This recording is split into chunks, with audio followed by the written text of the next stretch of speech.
നമ്മുടെ കാലത്ത് തന്നെ ഒരു വേൾഡ് കപ്പില് ഇന്ത്യ കളിക്കെങ്കിലും ചെയ്യണം എന്നുള്ളൊരു ആഗ്രഹമുണ്ട്. എന്റെ ഗ്രാൻഡ് ഫാദർ യൂസ് ചെയ്തിരുന്നതാണ്. ഇഷ്ടമല്ല, അനുഭവിക്കാനാണ് ഇഷ്ടം. മെസ്സിയും മറഡോണയും തമ്മിൽ തെറ്റിയത്, അതുകൊണ്ട് പിന്നെ ഒരു വണ്ടിക്ക് പോയില്ല എന്നായതുകൊണ്ട് അന്ന് അത് മാറ്റി വെച്ചതാണ്. വേദിയിൽ വെച്ചിട്ട് ഒരു നടിയെ ഹണിറോസ് എന്ന നടിയെ കുന്തി ദേവിയായിട്ട് അഭിസംബോധന ചെയ്തെന്നുള്ള രീതിയിൽ കുറെ വിമർശനം വന്നിട്ടുണ്ടായിരുന്നു. അങ്ങനെ വരുന്നത് പൊതുവേദിയിൽ വെച്ചിരുന്നത് ശരിയാണോ? അങ്ങനെ രീതിയിലാണ്. അല്ല, അതിപ്പോ എന്താ, ഓരോരുത്തര് ഞാൻ നടീന്നേ പറഞ്ഞോളൂ, വെടിയെന്ന് പറഞ്ഞിട്ടില്ലേ. പക്ഷെ ആൾക്കാര് ഇൻഡയറക്ട്ലി ഞാൻ പറയാത്ത രീതിയിലേക്ക് മാറ്റി വളച്ചൊടുക്കുകയാണ്. അവര് ഒരു സ്ത്രീയാണ്, അവരായിട്ട് എന്താ യാതൊരു പ്രശ്നമില്ല. ഒന്നാമത് ഈ എന്റെ സോഷ്യൽ മീഡിയയിൽ നോക്കി നടിമാര് വന്നു പോയാൽ തന്നെ പറയും, ബോച്ചെ അവിടെ അണിറോസ് താമസിച്ച് മറ്റേ ഹോട്ടലിലാണല്ലോ, ബോച്ചെ അവിടെ തന്നെയാണോ താമസിച്ചത്, എങ്ങനെ കിട്ടോ, എത്ര, ഇങ്ങനെയൊക്കെയുള്ള ചോദ്യങ്ങളാണ്. സത്യത്തില് ഞാൻ ഈ നടിമാരായിട്ട് യാതൊരു ബന്ധവുമില്ല. എനിക്ക് അങ്ങനത്തെ ഒരു വീക്ക്നെസ്സും ഇല്ല. എനിക്ക് എന്റേതായ ഫ്രണ്ട്സ്, എന്റേതായ ഒരു മേഖലയുണ്ട്. അപ്പോ അവരെ ഞാൻ മാർക്കറ്റിങ്ങിന് ഉപയോഗിക്കുന്നു, അവർക്ക് അവരുടേതായ റെമ്യൂണറേഷൻ കൊടുക്കുന്നു. മാത്രമല്ല, അങ്ങനെ ഒരു ചിന്തയുണ്ട്, ഈ നടിമാരൊക്കെ പ്രശ്നക്കാരാണ്, എല്ലാവർക്കും ഇങ്ങനെ കിട്ടുന്നുള്ള പോലെ ഒരു ചിന്ത. അതൊക്കെ തെറ്റാണ് ശരിക്കും പറഞ്ഞാൽ. അവർക്ക് അവരുടേതായ മാന്യതയും കാര്യങ്ങളുണ്ട്, അവർക്ക് അവരുടേതായ പ്രൊഫഷനുണ്ട്, അവരുടേതായ വരുമാനമുണ്ട്, കാര്യങ്ങളുണ്ട്. അല്ലാതെ ഈ വക പരിപാടിയായിട്ട് നടക്കാന്നൊരു എപ്പോഴെങ്കിലും ആരെങ്കിലും എവിടെയെങ്കിലും ഒക്കെ എന്തെങ്കിലും സംഭവിച്ചിട്ടുണ്ടാവും. പക്ഷെ എന്റെ അറിവില് ഈ പറയുന്ന പോലെയുള്ള ഒരു ചിന്തയല്ല. അത് തെറ്റിദ്ധാരണകൾ പലതും ഉണ്ടാവും. അങ്ങനെയൊക്കെയാണ്. ഈ പറഞ്ഞ പോലെ കുന്തി ദേവിയാവും ഉദ്ദേശിച്ചത്. ഞാൻ കുന്തി ദേവിയെ വർണ്ണിച്ച് കുന്തി ദേവിയെ കുറിച്ച് മനസ്സിലാക്കിയപ്പോ അവരോട് ചില സാദൃശ്യമുണ്ട്, കഥയും കാര്യങ്ങളും വ്യക്തിത്വമൊക്കെ ആയിട്ട് ഞാൻ വർണ്ണിച്ചു. പിന്നെ എന്താ പറയാ, ഈ വാക്കുകൾ കണ്ടുപിടിച്ചത് ഞാനല്ലല്ലോ, അക്ഷരങ്ങളൊന്നും. അക്ഷരത്തിൽ നമ്മൾ പഠിക്കുമ്പോൾ നിങ്ങളൊക്കെ അല്ലേ വാക്യത്തിൽ പ്രയോഗിക്കുക, അങ്ങനെ എഴുതുക, അങ്ങനെ തിരിച്ചെഴുതുക, കൂട്ടി എഴുതുക, ഇതൊക്കെ നമ്മൾ പഠിപ്പിച്ചതാണ്. അപ്പൊ ഇതില് മോശമായി തമാശ പോലെ എടുക്കണമെങ്കിൽ അങ്ങനെ എടുക്കാം. കുന്തി ദേവി എന്ന് പറഞ്ഞ ഒരു ഉണ്ടല്ലോ, അങ്ങനെ ഉണ്ടല്ലോ, ശരിക്കും അങ്ങനെ എടുക്കാം, ഇങ്ങനെ എടുക്കാം. അപ്പൊ ഓപ്ഷൻ ഉണ്ട്. ഞാൻ എന്റെ സ്റ്റാർ ജെമിനിയാണ്. ജെമിനി എന്ന് പറയുമ്പോൾ ഡ്യുവൽ ക്യാരക്ടറാണ്. ഇന്നത്തെ മൂഡല്ല നാളത്തെ മൂഡ്, ഡിഫറെന്റ് റോളില് പോയിക്കൊണ്ടിരിക്കുന്നതാണ്. അപ്പോ രണ്ട് ഓപ്ഷൻ ഉണ്ട് എന്നിൽ, എങ്ങനെ എടുക്കാം, അങ്ങനെ എടുക്കാം. പറയുന്നത് മെസ്സി പോലെ ഒരു പ്ലെയറെ ഇവിടെ കൊണ്ടുവരാനുള്ള സ്റ്റേഡിയം ഇവിടെ ഇല്ലാന്ന് പലരും പറയുന്നത്. മെസ്സിയെ കൊണ്ടുവരാൻ പറ്റുന്ന ഒരു തരത്തിലുള്ള ഒരു സ്റ്റേഡിയം, ബോച്ചെ 1000 ഏക്കറില് ഒരു വലിയ സ്റ്റേഡിയം തുടങ്ങണമെന്ന് ഒരു ആഗ്രഹമുണ്ട്. ഗവൺമെന്റ് മെസ്സിയെ കൊണ്ടുവരുന്നുണ്ടെങ്കിൽ പിന്നെ ഞാൻ കൊണ്ടുവരേണ്ട ആവശ്യമില്ല, ഇല്ലെങ്കിൽ നോക്കാം, ഇല്ലെങ്കിൽ മറ്റാരെങ്കിലും കൊണ്ടുവരാം എന്നൊരു ആഗ്രഹമുണ്ട്.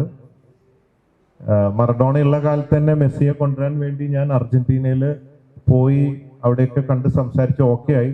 ആ സമയത്താണ് മെസ്സിയും മറഡോണയും തമ്മിൽ തെറ്റിയത്, അതുകൊണ്ട് പിന്നെ ഒരു വണ്ടിക്ക് പോയില്ല എന്നായതുകൊണ്ട് അന്ന് അത് മാറ്റി വെച്ചതാണ്. അല്ലെങ്കിൽ അന്ന് രണ്ടുപേരും ഞാൻ ബ്രാൻഡ് അംബാസഡർ ആക്കാനുള്ള പ്ലാൻ ആയിരുന്നു.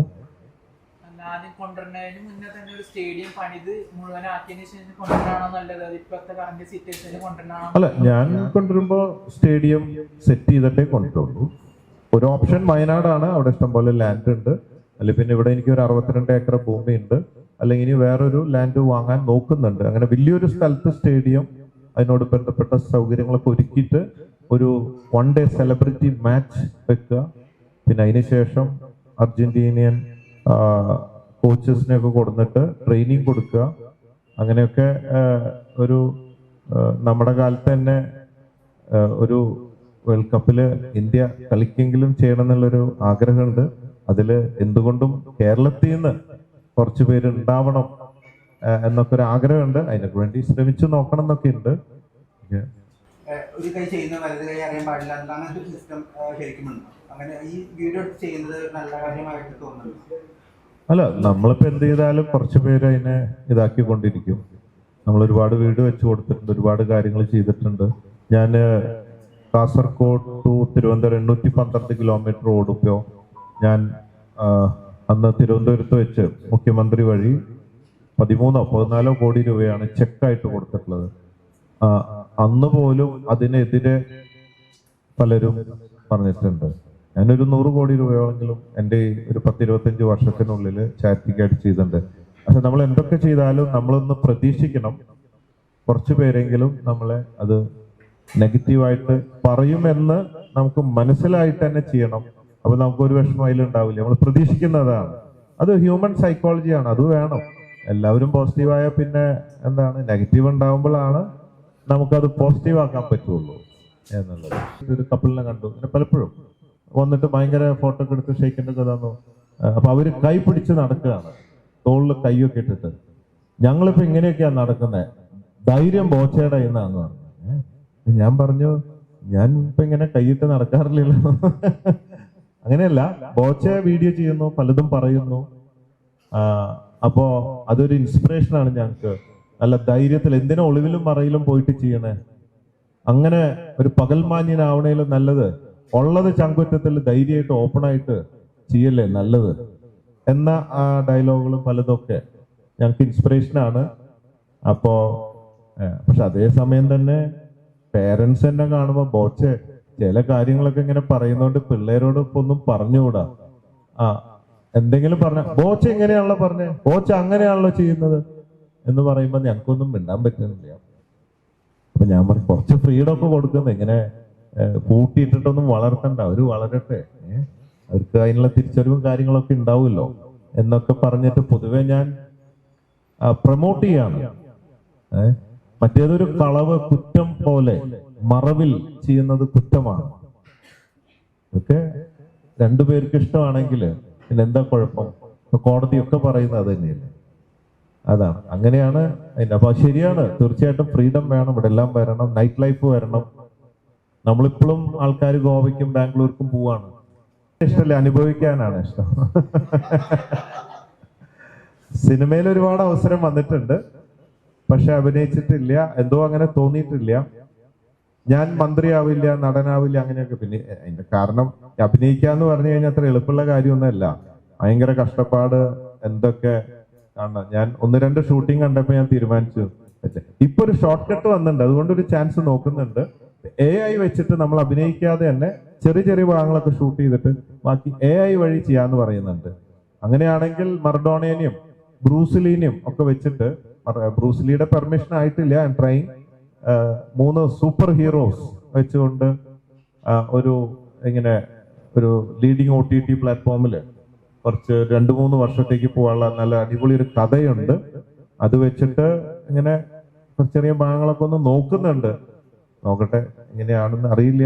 അങ്ങനെ ചിലപ്പോ ഒരു സൂപ്പർ ഹീറോ ആവാൻ ചാൻസ് ഉണ്ടെങ്കിൽ, അങ്ങനെ ഒരു ലക്ക് അവിടെ എടുക്കുന്നുണ്ടെങ്കിൽ ഒന്ന് ശ്രമിച്ച് നോക്കണമെന്നുണ്ട്. പക്ഷെ അഭിനയിക്കണ്ട, അതുകൊണ്ട് രക്ഷപ്പെട്ടു. എന്റെ ഗ്രാൻഡ് ഫാദർ യൂസ് ചെയ്തിരുന്നതാണ്. അപ്പൊ അങ്ങനെ ആളോടുള്ള ഇഷ്ടം കൊണ്ട് അത് ഇടാൻ തുടങ്ങി. എന്നെ ശീലമായതപ്പോ ഒട്ടിപ്പിടിച്ചു. മാത്ത് കംഫർട്ടാണ് നല്ല. ഇപ്പൊ ഇടയ്ക്കൊക്കെ പാൻറ്റൊക്കെ ഇങ്ങനെ ഇടുമ്പോ ഒക്കെ കുറച്ച് കഴിയുമ്പോഴേക്കും ടൈറ്റ് ഇതൊക്കെ ഇടുമ്പോ ഒരു സഫോക്കേഷൻ, യൂസ്ഡായന്റെ ഒരു ഇതാണല്ലോ. ഇതാകുമ്പോ AC/DC എന്നൊക്കെ പറയണ പോലെ വളരെ ഫ്രീ ആണ്. കാറ്റുകടക്കലും ഒക്കെ ആയിട്ട് സുഖമാണ്. പിന്നെ ഒരു ഐഡന്റിറ്റി ആണ്. എവിടുന്ന് കണ്ടാലും അറിയാൻ, 1 കിലോമീറ്റർ കണ്ടാലും. പിന്നെന്താ, ചിലയിടത്തൊക്കെ ചെല്ലുമ്പോ പിച്ചക്കാരൻ വരുന്നു എന്നുള്ള പോലെ കാണുന്നുണ്ടാവും, എന്നാലും അങ്ങനത്തെ അനുഭവങ്ങൾ ഉണ്ടാവാറുണ്ട്. അവിടെ കൽക്കട്ടയിലെ ഒരു ബാറിൽ പോയപ്പോ അവിടെ ബീർ ഓർഡർ ചെയ്തപ്പോ ആദ്യം വന്ന് കാശ് വാങ്ങി. അപ്പൊ ഞാൻ അപ്പുറത്തുള്ളവരോടൊക്കെ ചോദിച്ചു, ഇതെന്താ ആദ്യം കാശ് ചോദിക്കുന്നത്, നിങ്ങൾ എങ്ങനെയാണോ? അല്ല, ഞങ്ങളൊക്കെ ലാസ്റ്റ് കൊടുക്കണേന്നുണ്ട്. അപ്പൊ ഈ കുടിയന്മാരൊക്കെ എപ്പോഴും ഒരു ഐക്യാവൂല്ലോ പെട്ടെന്ന്. ഞാൻ കുടിയനൊന്നല്ല, ഒരു ലിമിറ്റഡ് വേയിലുള്ള, അല്ലാണ്ട് ഓവർ കുടിക്കുന്ന ആളൊന്നല്ല. ഇച്ചിരി ഒരു ബീർ അടിക്കുക, അല്ലെങ്കിൽ ഇച്ചിരി അങ്ങനെ ചെറിയ രീതിയിലുള്ള പരിപാടി. അപ്പോ വെയിറ്ററുടെ അടുത്ത് ചോദിച്ചപ്പോ ഇല്ല ഒന്നുമില്ല അങ്ങനെ എന്ന് പറഞ്ഞു. അപ്പൊ എന്നെ കണ്ടപ്പോ അവിടെ ഈ റിക്ഷ ഉണ്ടല്ലോ, സൈക്കിൾ റിക്ഷ ഉണ്ട്. അതൊക്കെ മിക്കവാറും ഇതുപോലത്തെ മുണ്ടെടുത്ത ആൾക്കാരാണ്.